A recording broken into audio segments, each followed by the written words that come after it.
Hello! Hi అండి. Welcome back to Pallavi journey. So, ఫైనల్‌గా చాలా డేస్ అయిపోయింది కంప్లీట్‌గా వ్లాగ్ పోస్ట్ చేసి. దానికి ప్రతి ఒక్కరికి రియల్లీ సారీ. ఎందుకంటే నేను ప్రతి ఒక్క వీడియోలో చెప్తూనే వస్తున్నాను. నేను రెగ్యులర్‌గా వీడియోస్ పోస్ట్ చేస్తాను. బట్ చేయలేకపోతున్నాను. ఎందుకంటే ఆల్మోస్ట్ చిన్న పిల్లలు ఉన్న వాళ్ళకి డెఫినెట్లీ ఆ కష్టం తెలుస్తదనమాట. అందులోనూ మనకి ఇంట్లో కొంచెం సపోర్ట్ లేకపోతే అసలకి ఏది చేయలేమనమాట. సో, అది మెయిన్ ఇక్కడ సిట్యుయేషన్ ప్రెజెంట్. బట్ ఇప్పుడు డెఫినెట్‌గా మన ఛానల్‌లో చాలా అంటే చాలా చేంజెస్ రాబోతున్నాయి. కంటెంట్‌లో కానీ, తర్వాత ద వే ఆఫ్ షూటింగ్ గానీ everything is going to be very unique. డెఫినెట్‌గా యూనిక్‌గా ఉండడానికి ట్రై చేస్తాను. అట్ ది సేమ్ టైమ్ అంతో ఇంతో మన వీడియో చూసినప్పుడు కొంచెం రిఫ్రెషింగ్‌గా, కొంచెం ఏదైనా నేర్చుకొని వెళ్ళాలి అని ఇంటెన్షన్‌తో ఇప్పటి నుంచి ప్రతి ఒక్క వీడియో నేను పోస్ట్ చేస్తాననమాట.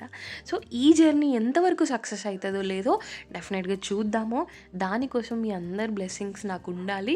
ఉంటాయని నేను అనుకుంటున్నాను. సో, ఫైనల్‌గా అయితే వ్లాగ్‌లోకి వెళ్ళిపోదాము. ఇవాళ నేను మీతో నా daily routine not daily routine, morning routine share చేయబోతున్నాననమాట. సో, అదేంటి పల్లవి, నీ మార్నింగ్ రొటీన్ మాకెందుకు అని అనుకోవచ్చు.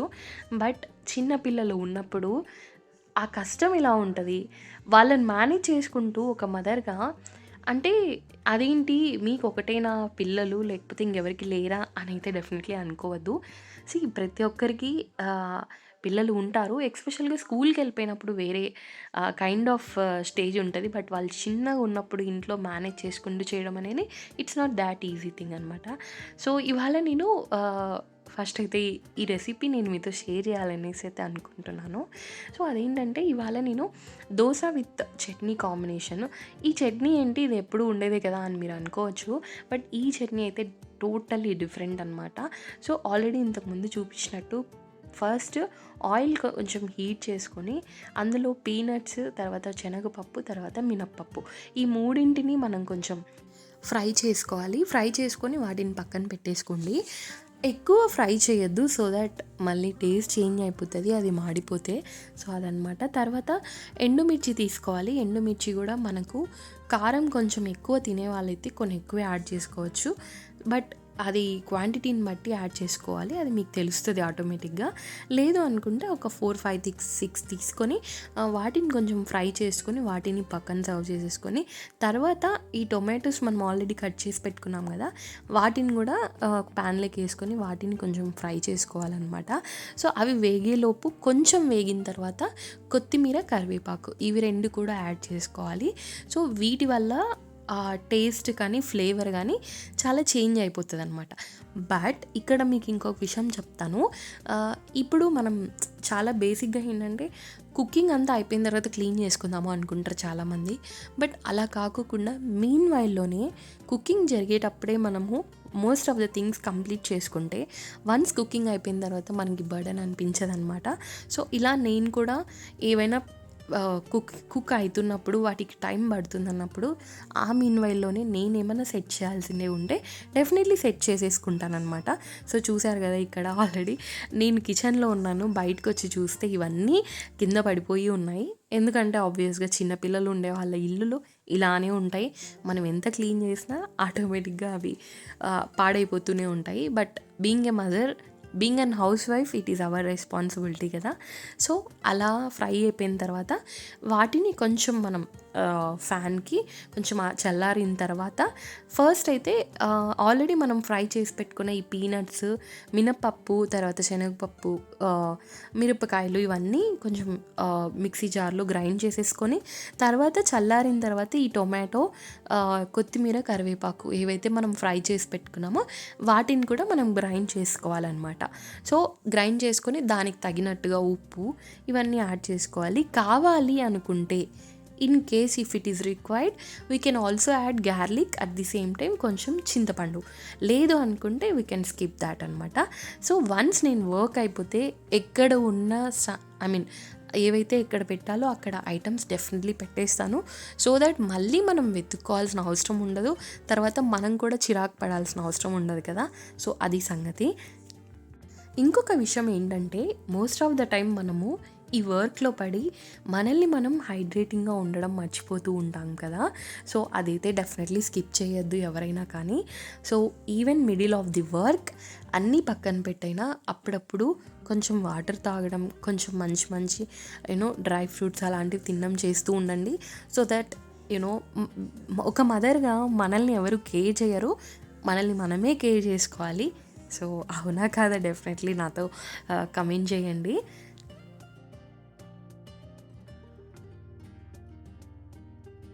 సో ఇలా దోస వేసేసుకున్నాం అనమాట మార్నింగ్.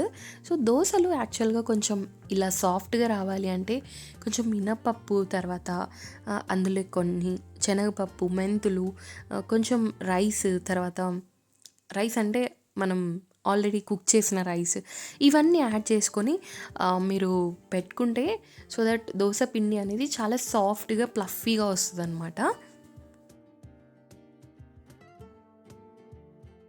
సో నేను ఈ మీన్ వైల్లోనే ఆల్మోస్ట్ కిచెన్ అంతా క్లీన్ చేసేసుకుంటాను అనమాట. సో ఎందుకంటే ఎక్స్పెషల్గా చిన్నపిల్లలు ఉన్న వాళ్ళకి సపరేట్గా టైం తీసుకొని మనం కొన్ని పనులు చేయలేము.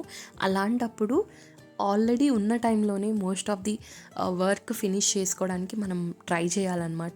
సో మీరు కూడా ఏదైనా కిచెన్లో కుకింగ్ అవుతున్నప్పుడే ఆల్మోస్ట్ కొన్ని పనులు ఫినిష్ చేసుకోవడానికి ట్రై చేయండి.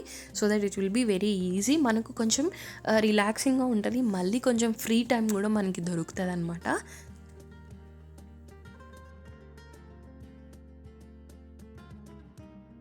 సో ఫైనల్గా ఇలా సర్వ్ చేసేసుకున్నాను అనమాట. మీరు కూడా ఈ రెసిపీ డెఫినెట్లీ ట్రై చేయండి, డెఫినెట్గా మీకు నచ్చుతుంది. టేస్ట్ అయితే చాలా బాగుంటుంది. ఇది ప్రతి ఒక్క దాంట్లోకి సెట్ అవుతుంది, రైస్లో, చపాతీలోకి, ఇలా ప్రతి ఒక్క దాంట్లోకి డెఫినెట్గా సెట్ అయిపోతుంది అనమాట.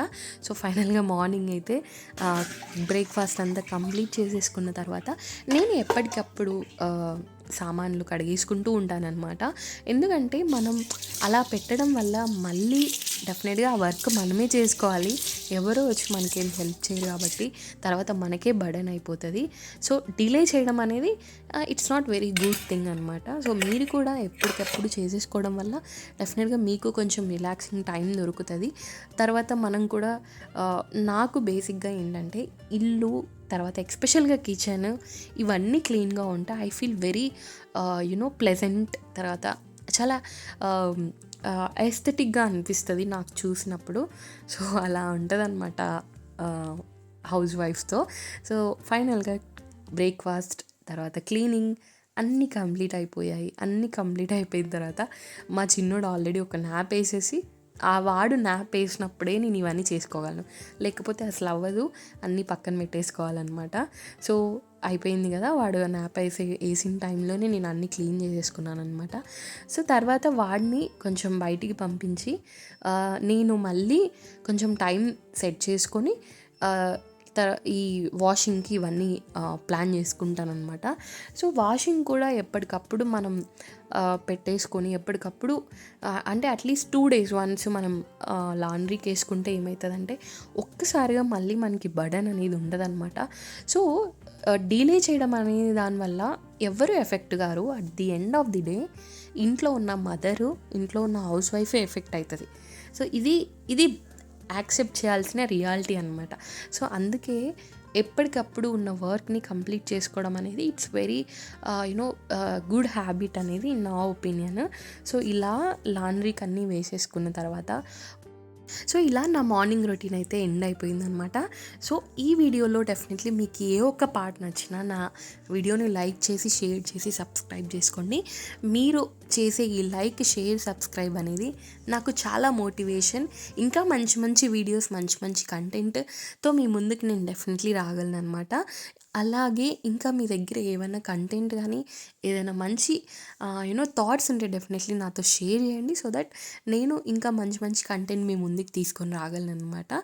సో అంతే ఈ వీడియో. Bye, keep smile. Thank you all.